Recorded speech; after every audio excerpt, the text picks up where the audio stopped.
Je dirais que l'écriture de ces ouvrages part de mon histoire personnelle. C'est vrai que ça a été un peu agrémenté de fiction, mais la base de ces ouvrages viennent de mon histoire personnelle, de mes défis, de mes challenges et de ce que j'ai pu en tirer en fait.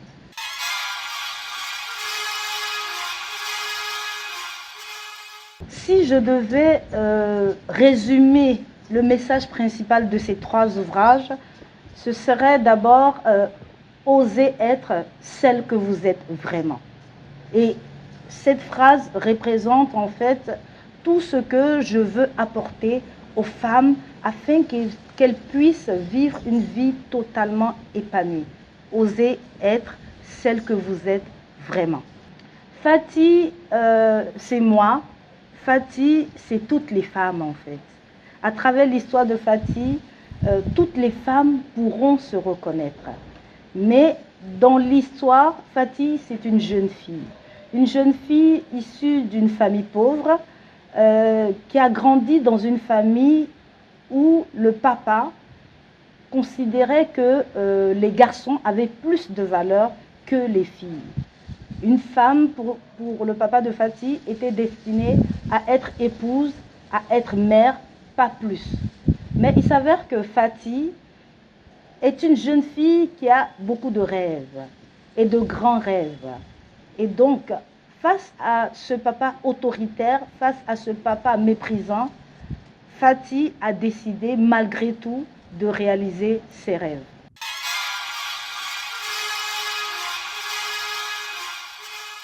L'écriture, pour moi, c'est mon essence, en fait. Quand j'écris, je suis bien. Quand j'écris, je voyage. Voilà. Pour moi, l'écriture, c'est un voyage. Avec l'écriture, on peut tout faire. On peut rendre les gens heureux, on peut rendre les gens malheureux, mais moi, j'ai choisi à travers l'écriture de rendre les gens heureux. J'ai choisi à travers l'écriture d'apporter quelque chose aux autres. Donc, j'ai l'habitude de dire aux gens, si vous me déposez sur une île avec un bic et une feuille, je serai la plus heureuse.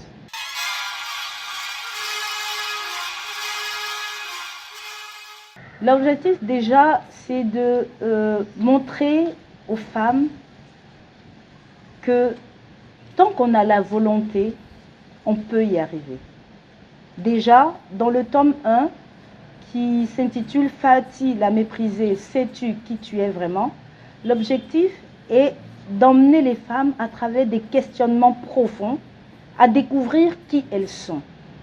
Qu'est-ce qui me rend heureuse? Qu'est-ce que je veux? Qu'est-ce que je ne veux pas? En fait, à travers ce premier tome, je donne des clés aux femmes pour une introspection personnelle afin qu'elles puissent se découvrir ou amorcer une prise de conscience. Dans le deuxième tome, je parle des blessures émotionnelles. Parce que quand on prend conscience de qui on est, on a quand même un passé. Et ce passé, tant qu'on ne traite pas avec ça, il est difficile d'avancer. Donc, identifier nos blessures émotionnelles et voir comment en guérir. Et c'est à travers l'histoire de Fati que je démontre aux femmes, que je montre aux femmes comment guérir de nos blessures émotionnelles. Pour leur faire comprendre que si Fati a pu y arriver, c'est qu'elles aussi, elles peuvent y arriver. Et dans le troisième tome, je parle de résilience. Parce que même lorsqu'on guérit de ces blessures émotionnelles, dans le monde dans lequel on est, dans le monde dans lequel on évolue, on sera toujours blessé. Tant qu'on est sur la terre, on sera toujours blessé. Mais comment, malgré ça, je fais pour avancer? C'est ce que j'apporte aux femmes dans le tome 3.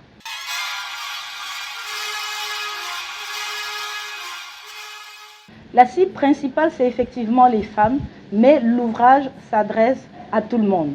J'ai des hommes qui ont lu les ouvrages et qui sont venus me dire « mais je ne comprends pas pourquoi tu ne parles que des femmes parce que je me suis reconnue dans ces ouvrages. Moi aussi, j'ai des blessures émotionnelles et moi aussi, j'ai appris, j'ai pris conscience des choses dont je n'avais pas conscience en lisant tes livres. » Donc, de prime abord, ça s'adresse à tout le monde, mais essentiellement aux femmes.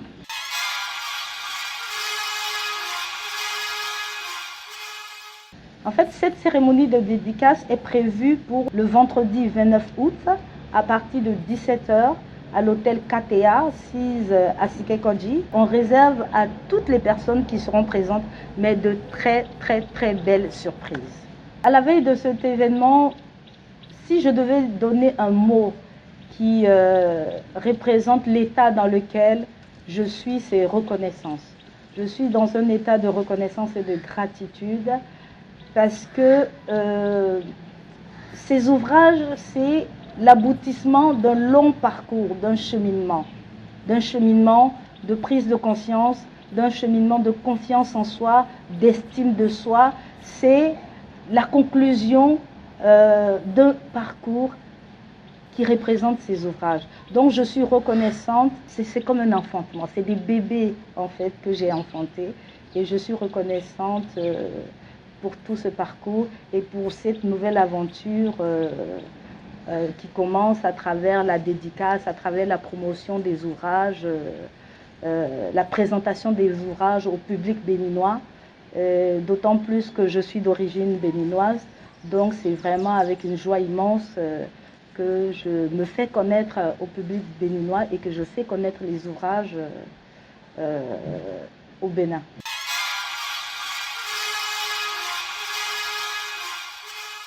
En prélude à cette cérémonie de dédicace, je veux inviter tous les Béninois, toutes les personnes de Cotonou, des environs, à venir massivement. L'entrée est libre et gratuite. Ce sera l'occasion de découvrir une auteure d'exception.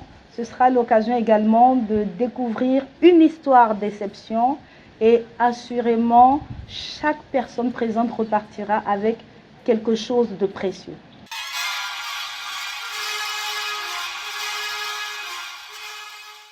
Après la collection Fati, déjà, c'est vrai que les ouvrages sont écrits en français et actuellement, je me suis lancée dans la traduction en anglais parce que mon objectif, c'est de toucher le monde francophone, mais également le monde anglophone. Donc, je suis actuellement en train de les traduire en anglais pour toucher le monde anglophone parce que ma vision, c'est de pouvoir toucher les extrémités de la Terre en fait. Qu'on parle de Fati aussi bien en Afrique, en Amérique, en Asie, en Europe, partout dans le monde, parce que je pense que cette histoire, l'histoire de Fati, mérite d'être connue partout dans le monde.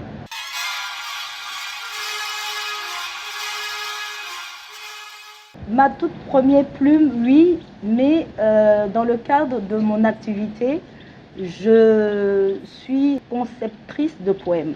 Je rédige des poèmes pour les anniversaires, les mariages, les baptêmes et tout, et que je commercialise. Et c'est par là que j'ai commencé. Je n'ai pas commencé par l'écriture directement, j'ai commencé par la rédaction des poèmes.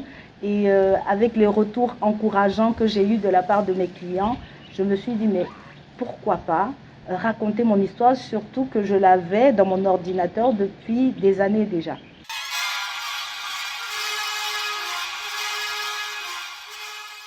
En tant que coach, mon rêve, c'est de faire des conférences partout dans le monde. Coacher les femmes en Afrique, en Amérique, en Asie. Mon rêve également en tant que coach, c'est de coacher des femmes leaders.